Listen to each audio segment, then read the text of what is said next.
بتاریخ 29 جولائی بروز جمعرات دن میں 3 بجے حمد و نعت فاؤنڈیشن مرادآباد کے زیر اہتمام جامع نعیمیہ مرادآباد کے بانی حضرت مولانا سید محمد نعیم الدین رحمۃ اللہ علیہ کے 75ویں عرس کے موقع پر دیوان کے بازار میں اکمل میموریل لائبریری میں ایک مذاکرہ بعنوان صدر الافاضل کی علمی و ادبی خدمات منعقد کیا گیا،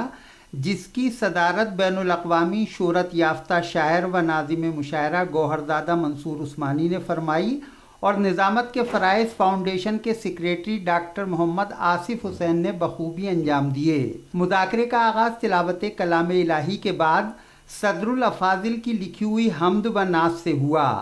گفتگو کا آغاز کرتے ہوئے کنوینر ڈاکٹر محمد آصف حسین نے کہا کہ صدر الافاضل کا شمار ان چند شخصیات میں ہوتا ہے جنہوں نے بیک وقت مذہبی، سیاسی اور ادبی خدمات انجام دیں۔ جامع نعیمیہ مرادآباد کا قیام ان کا ایک بڑا کارنامہ ہے۔ اس کے علاوہ متعدد کتب و رسائل ان کی یادگار ہیں۔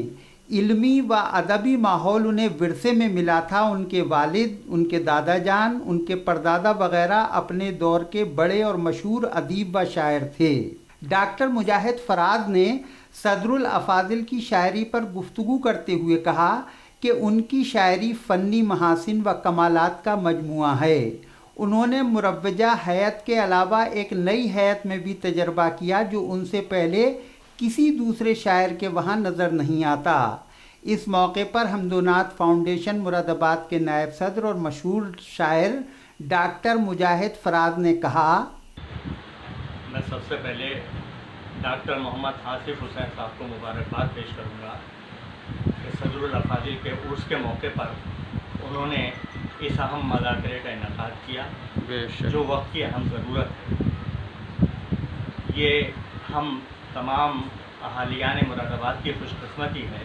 کہ ہمیں صدر الافاضل جیسی شخصیت میسر آئی۔ ہمارے شہر کو کے ذریعے ہمارے شہر میں ان کی ولادت اور یہاں رہ کر انہوں نے علم دین کی جو خدمات انجام دیں، اور وہ صرف ان کی خدمات جو ہیں وہ علم دین تک محدود نہیں ہیں، بلکہ انہوں نے ان کی ایک ہمہ جہت شخصیت کے مالک ہیں۔ انہوں نے سیاسی طور پر بھی، ادبی طور پر بھی، اور بحیثیت شاعر بھی، بحیثیت خطیب بھی، بحیثیت مصنف بھی جتنی خدمات انجام دی ہیں وہ سب کی سب اظہر من الشمس ہیں، اور وہ سب کی سب ایسی ہیں کہ ان سے ہمیں رہنمائی ملی ہے، روشنی ملی ہے، اور آئندہ نسلوں تک ملتی رہے گی۔ نوجوان عالم دین اور مرکزی جمعیت اہل سنت کے جنرل سیکریٹری حضرت مولانا مفتی محمد دانش القادری نے اس موقع پر کہا کہ صدر الافاضل کی شخصیت میں شریعت و طریقت کے ساتھ شعر و ادب کا بھی حسین امتزاج پایا جاتا تھا۔ ان کے فتووں کی زبان بھی عام فہم، جامع اور ادبی حسن لیے ہوتی تھی۔ مفتی صاحب نے فرمایا، بسم اللہ الرحمن الرحیم۔ صدر الافاضل مولانا نعیم الدین صاحب مرادآبادی رحمۃ اللہ علیہ کا آخر 75واں عرس شریف رہا ہے۔ آج جو ساری گفتگو ہوئی اور جو میں کہنا چاہتا ہوں یہ ہے کہ صدر الافاضل ایک عظیم شخصیت ہے، اور ان کی سب سے بڑی خوبصورتی یہ ہے کہ اب سے 100 سال پہلے وہ فتویٰ نویسی فرما رہے تھے، مگر آج کی جو زبان ہم بول رہے ہیں، جو لکھ رہے ہیں، جو سمجھ رہے ہیں، اس زبان میں اسے لکھا ہے۔ بڑی ثقیل گفتگو کو بھی بڑی شائستگی کے ساتھ وہ اپنے قلم سے جو ہے وہ لکھ دیا کرتے تھے، اور آج بڑی آسانی کے ساتھ اس کو ہم سمجھ رہے ہیں۔ پرتھما بینک کے سابق منیجر اور مشہور سیاسی، سماجی و ادبی شخصیت سید غلام حسن نے کہا کہ صدر الافاضل کے علمی و ادبی مقام کا اندازہ لگانے کے لیے یہی کافی ہے کہ اس دور کے بڑے بڑے قابل ترین لوگ جیسے جسٹس ضیاء الحسن، بیرسٹر سید محمد حسن، نواب حامی الدین احمد خان، شاگرد داغ قاضی عبدالعلی عابد اور ڈاکٹر محمد حسین دندان ساز وغیرہ ان کے طائفے میں شامل تھے، جو صدر الافاضل کی علمی و ادبی قدر و منزلت کی دلیل ہے۔ آپ نے کہا، دیکھیے عاشق صاحب، میں جب سے میں نے ہوش سنبھالا صدر الافاضل صاحب کی میرے کانوں میں سب سے پہلے آواز میرے گھرانے میں آئی اور میں نے ان کی جو کارنامے میں نے اپنے بزرگوں سے سنے، اور میں نے یہ سنا کہ ان سے بہتر نہ تو کوئی تفسیر لکھنے والا ہے قرآن کی، اور نہ ان سے بہتر کوئی سرکار دو عالم کی شان میں لکھنے والا ہے۔ اور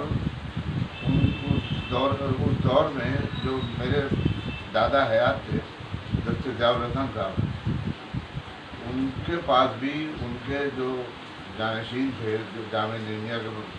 صدر مدرس تھے، وہ آتے تھے اور ان کا کافی آنا جانا بھی تھا، اور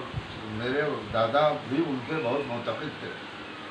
صدر مدارکہ منصور عثمانی نے کہا کہ اس شہر کی ادبی شناخت اگر جگر سے ہوتی ہے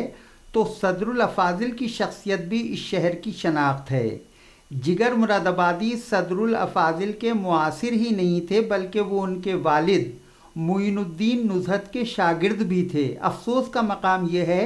کہ صدر الافاضل کی شخصیت کے ادبی پہلو پر خاطر خواہ توجہ نہیں دی گئی۔ عثمانی صاحب نے کہا،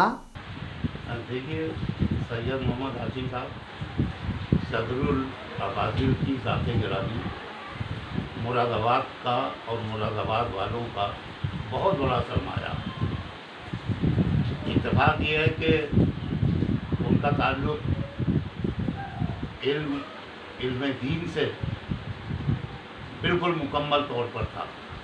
تو ان کی شخصیت کو سمیٹ کے رکھ دیا گیا، جبکہ صدر الافاضل صرف ایک عالم دین نہیں، وہ بہترین انشا پرداز، بہترین شاعر، زبردست سیاسی بصیرت کے مالک، اور ان کے کارنامے بہت سی کتابوں میں بکھرے پڑے ہیں۔ تو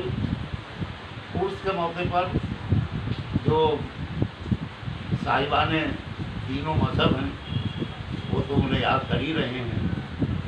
ہم لوگ جو قلم کے مزدور ہیں، جو صدر الافاضل کی ذات کو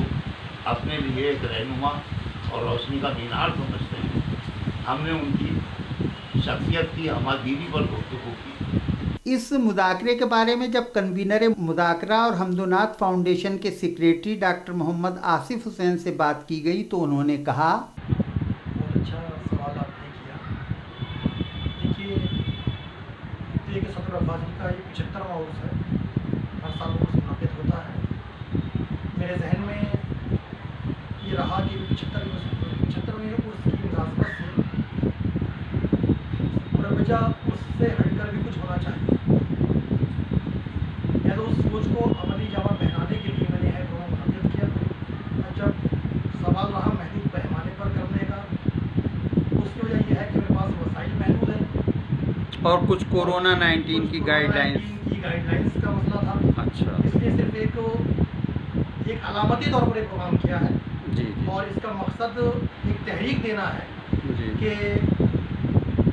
وہ تمام لوگ جو صدر الافاضل کا عرس منعقد کرتے ہیں وہ ایک بڑا کام کرتے ہیں،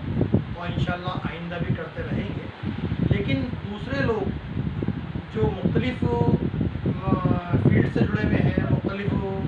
علاقوں سے تعلق رکھتے ہیں علم و ادب کے، یہ ان کی بھی ذمہ داری ہے کہ وہ صدر الافاضل کی جو گناگو شخصیت ہے، اور ان کی شخصیت کی اور ان کی علمی و ادبی خدمات کے مختلف پہلو ہیں، اس پر وہ اپنے اپنے اینگل سے سوچیں اور گفتگو کریں۔